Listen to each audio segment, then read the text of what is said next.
Hello guys, welcome back to my channel. তোমরা তো দেখতেই পাচ্ছ যে আমি আজকে কিসের ভিডিও বানাতে চলেছি। আজকে আমি বানিয়েছি আলু দিয়ে মাটনের লাল ঝোল। তো আমি ভাবলাম যে আমি তোমাদের সাথেও এই ভিডিওটা একটু শেয়ার করি, এই রেসিপিটা। তো মাটনের লাল ঝোল বানানোর জন্য আমার যেগুলো উপকরণগুলো লেগেছে সেগুলো আমি তাহলে তোমাদের দেখিয়ে দিই। প্রথমেই আমি নিয়েছি রেড চিলি পাউডার আর গোলমরিচের গুঁড়ো। এদিকে নিয়েছি ফোড়নে দেওয়ার জন্য তেজপাতা 3টে, একটু স্বাদ অনুসারে চিনি, 2টো শুকনো লঙ্কা, দারচিনি, 4টে এলাচ আর 4টে লবঙ্গ। এখানে নিয়েছি ফেটিয়ে রাখা টক দই, আর এখানে নিয়েছি ধনে গুঁড়ো, জিরে গুঁড়ো, আদা বাটা আর লঙ্কা বাটা। এখানে নিয়েছি 4টে পেঁয়াজ কুচি। আর আলু দিয়ে বানাবো, তো 2টো আলু আমি কেটে নিয়েছি। এখানে আমি নিয়েছি টমেটো কুচি আর রসুন কুচি। আর এখানে আছে হলুদ গুঁড়ো, আর তার সাথে আছে লবণ, আর তার সাথে তো মাটন। এবার আমি মাটনটাকে ম্যারিনেট করে নেবো প্রথমে। তো চলো এবার মাটনটাকে ম্যারিনেট করে নিই। তো প্রথমেই আমি দিয়ে দিচ্ছি এখানে স্বাদ অনুযায়ী লবণ। অল্প একটু লবণ প্রথমে ম্যারিনেট করে রাখার জন্য আমি 2 চামচের মতো লবণ দিয়ে দিলাম। আর দিয়ে দিচ্ছি 1 চামচ হলুদ গুঁড়ো। তারপরে আমি দিয়ে দিচ্ছি এটাতে রেড চিলি পাউডার, এটা কালারের জন্য, এটা ঝাল নয়। এবার আমি দিয়ে দিচ্ছি হাফ টিস্পুনের গোলমরিচ গুঁড়ো। আর দিয়ে দেবো এখানে ভালো করে ফেটিয়ে রাখা টক দই। তো এখানে আমি 3 চামচের মতো টক দই নিয়েছি। তো তোমাদের যদি মাটনটা বেশি থাকে তাহলে তোমরা বেশি নিতে পারো। এখানে আমার 750 মাটন আছে। তো এবার আমি এটাকে ভালো করে মাখিয়ে নেবো। তো আমি হাত দিয়ে মেখে নিচ্ছি মাটনটাকে। মেখে চলো সুন্দর করে একদম চেপে মেখে নিই এটাকে তাহলে।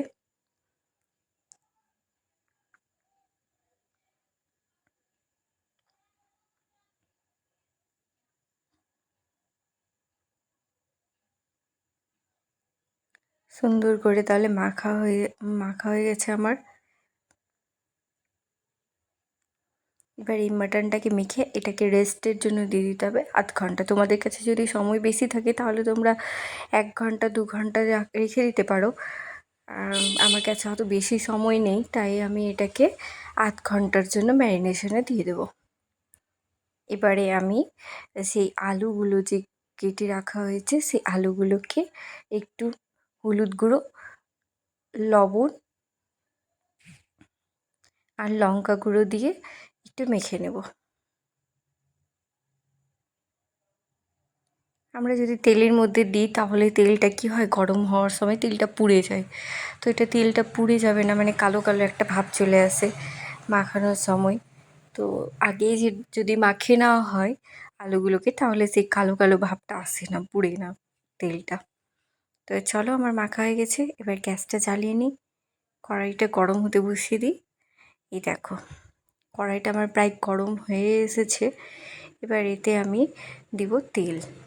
সর্ষের তেলটাই আমরা ইউজ করছি।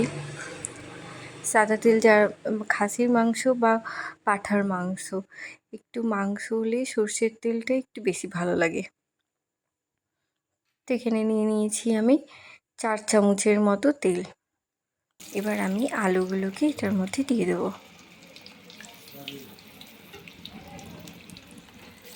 আলুগুলোকে একদম সুন্দর করে লাল করে ভেজে নিতে হবে। আর যদি তোমরা চাও যে আলু ভাজবে না এমনিই দিয়ে দেবে, তাহলে যখন আমাদের মাটনটা কষানো হয়ে যাবে হালকা হালকা জল থাকবে, তখনই এটার মধ্যে আলুটাকে দিয়ে 5-6 বার নাড়াচাড়া করে তারপরে তোমরা প্রেসার কুকারে বা জল ঢেলে দিতে পারো। কড়াইয়ে যদি করো তো কড়াইয়ে জল ঢেলে দিতে পারো। তো আমি এখানে প্রথমে ভিজিয়ে নিচ্ছি আলুগুলোকে।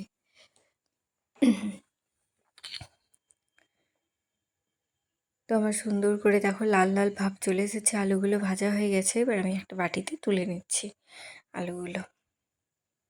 সুন্দর লাল হয়ে গেছে।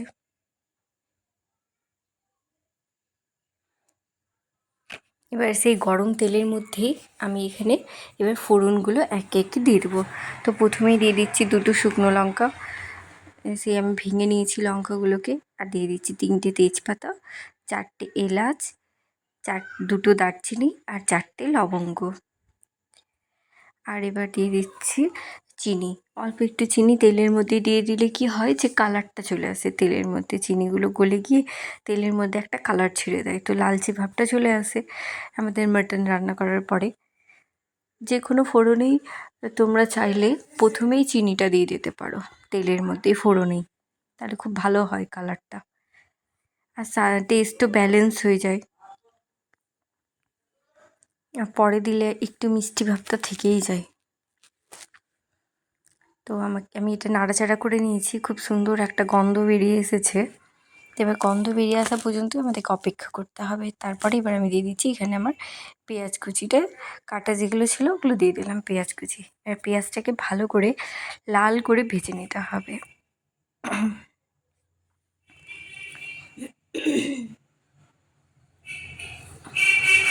এখানে আমার মশলাটা যে পেস্টটা ছিল ওটা একটু আমি জল দিয়ে গুলিয়ে নিচ্ছি ভালো করে।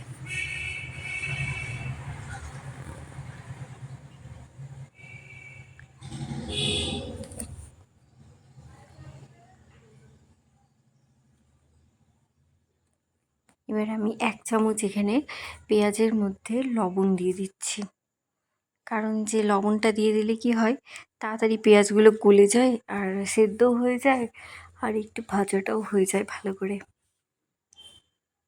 এবার সুন্দর করে লাল করে ভেজে নিতে হবে পেঁয়াজগুলো। দেখো আমার লালচে ভাব চলে এসেছে। এবার আমি এটার মধ্যে অ্যাড করছি রসুন কুচি।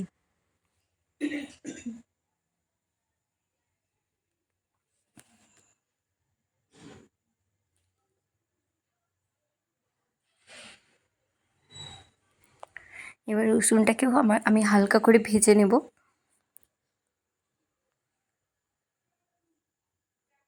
যাতে রসুনের একটা যে কাঁচা গন্ধ থাকে সেই গন্ধটা দূর হয়ে যাবে। তোমরা চাইলে রসুন বাটাও ইউজ করতে পারো। এবার আমি এখানে দিয়ে দিলাম টমেটো কুচিটা, একটাই টমেটো আমি রেখেছি, যেহেতু আমি অনেকটি পরিমাণে দই দিয়েছিলাম, তো দই আর টমেটো দুটো বেশি টক হয়ে যাবে, তাই একটাই টমেটো দিয়েছি আমি। এবার আমি সেই পেস্টটি দিয়ে দিলাম, ধনে গুঁড়ো, জিরে গুঁড়ো, আদা বাটা আর লঙ্কা বাটার পেস্টটা আমি দিয়ে দিলাম। এবার দিয়ে দিচ্ছি রেড চিলি পাউডারটা, এটা জাস্ট কালারের জন্য, খুব সুন্দর একটা কালার আসবে। আর দিয়ে দিচ্ছি আমি গোলমরিচ গুঁড়ো, তোমরা যেরকম ঝাল খাও সেরকম তোমরা দেবে। আমি এখানে হালকাই দিয়েছি, কারণ আমরা একটু খুব বেশি ঝাল খাই না আমরা। এখানে আমি দিয়ে দিচ্ছি হলুদ গুঁড়ো। এবার আমি ভালো করে মশলাটাকে কষিয়ে নেব। লবণটাও দিয়ে দিচ্ছি আমি, আর বাটিটা ধুয়ে একটু জল দিয়ে দিলাম। সেই মশলাটা নষ্ট করা তো যাবে না, না যেগুলো বাটিতে লেগে আছে ওটি সবটাই দিয়ে দিলাম। এবার ভালো করে এটাকে মশলাটাকে কষিয়ে নিতে হবে। একটু তেল ছেড়ে আসলে ব্যাস একটু ঢাকা দিয়ে ভালো করে কষিয়ে নেবো আমি, যাতে মশলার কাঁচা গন্ধটা দূর হয়ে যায়। আমি ঢেকে দিলাম 5 মিনিটের জন্য, 5 মিনিট এটা কষানো হোক। আঁচটাকে আমি একদম লো করে দিয়েছি। এই দেখো তেলটা ছেড়ে এসেছে, 5 মিনিট হয়ে গেছে আমার। এবার একটু নাড়াচাড়া করে এটার মধ্যে আমি অ্যাড করবো এবার মাটনটা।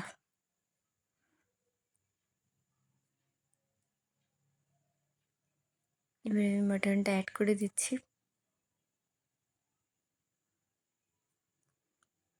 একটু লবণের পরিমাণটা তোমরা একটু দেখে শুনেই দিও, কারণ যে যখন মাটনটা ম্যারিনেশন করা হয়েছিল সেই সময় কিন্তু আমি 2 চামচ লবণ দিয়েছিলাম।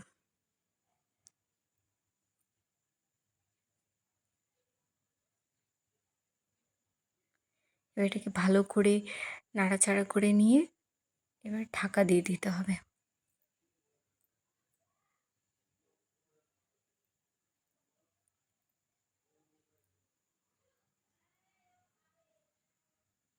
আমি গ্যাসের ফ্লেমটা বাড়িয়েই রেখেছি এখন।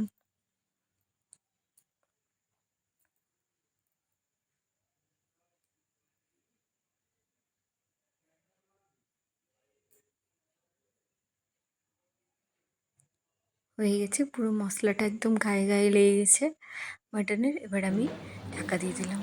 ঢাকাটা খুলে আমি 5 মিনিট, দেখো কত জল ছেড়েছে দেখো। এখন আরও জল ছাড়বে। 5 মিনিট পর পর এইভাবেই ঢাকা তুলে তুলে নাড়াচাড়া করে নিতে হবে।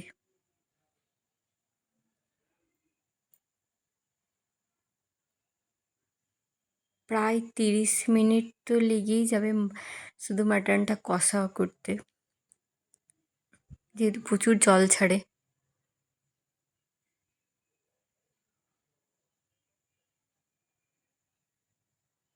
দেখো কত জল ছেড়েছে, এই জলগুলোকে সম্পূর্ণ শুকাতে হবে।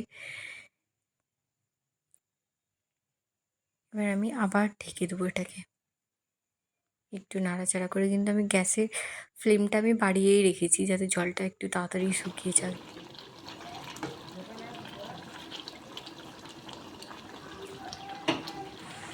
এবার আমি আবার ঢাকা দিয়ে দিচ্ছি।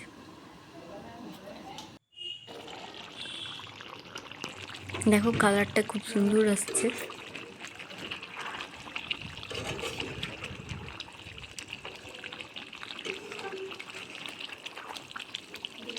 একটা হয় কাশ্মীরি রেড চিলি পাউডার আর একটা হয় তিখা লাল। তিখা লালটা খুব ঝাল হয়, আর রেড চিলি পাউডারটা শুধু জাস্ট কালার হয়, সুন্দর কালার আসে। দেখো খুব সুন্দর কালার এসেছে আমার।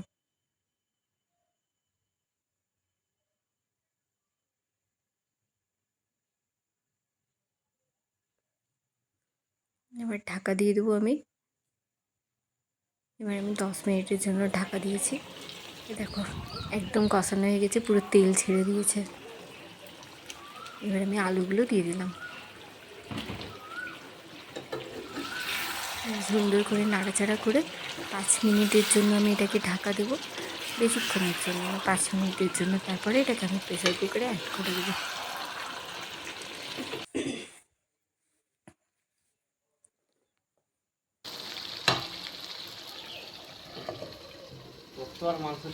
এখন আমি আঁচটা কমিয়ে দিয়েছি।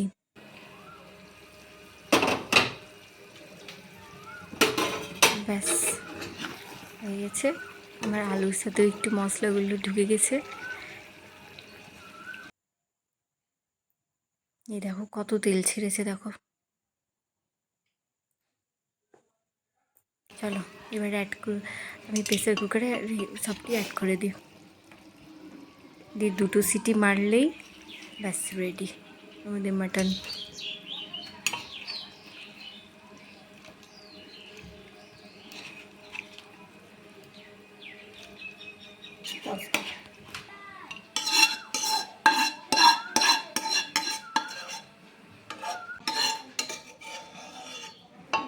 আর একটা কথা, যখন মাটন আমরা প্রেসার কুকারে করব তখন আমরা জলটা দেখে নিব, যত দূর পর্যন্ত আমাদের মাটনটি আছে তত দূর পর্যন্ত ওই লেয়ারটা পর্যন্তই কিন্তু জল দিতে হবে, যাতে আমাদের মাটন থেকে একটু বেরিয়ে না যায় জলটা। তাহলে কি হবে, বেশি পাতলা ঝোলটা হয়ে যাবে, একদম বাজে লাগবে।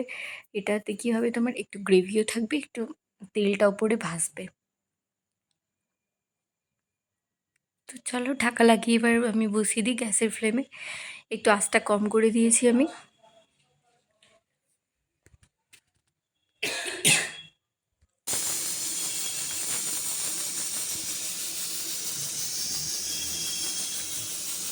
ব্যাস আমার সিটি পড়ে গেছে। 2টো সিটি আমি দিয়ে দিয়েছি, একটা বাড়িয়ে একটা কমিয়ে। এত সুন্দর সেদ্ধ হয়েছে, আর দেখো টকবক করে ফুটছে। এবার আমি এটার মধ্যে অ্যাড করব বাড়িতেই তৈরি করা গরম মশলার গুঁড়ো। এখানে আমি কি করেছিলাম, প্রথমে গরম মশলাটিকে এলাচ, দারচিনি আর লবঙ্গকে ভালো করে কড়াইয়ের মধ্যে গরম করে নিয়ে মিক্সিতে পেস্ট করে রেখে দিয়েছি গুঁড়ো করে। এবার একটু নাড়াচাড়া করে প্রেসার কুকারটাকে আমি এবার বন্ধ করে 5 মিনিট রেখে দেবো। তারপরে 5 মিনিট পরে এটা খুলব। নাড়াচাড়া করে দিয়েছি ভালো করে, এবার বন্ধ করে দিই। ব্যাস 5 মিনিট আমার হয়ে গেছে। এবার চলো ঢাকাটা খুলে দিই। বাহ কি সুন্দর গন্ধ বেরিয়েছে।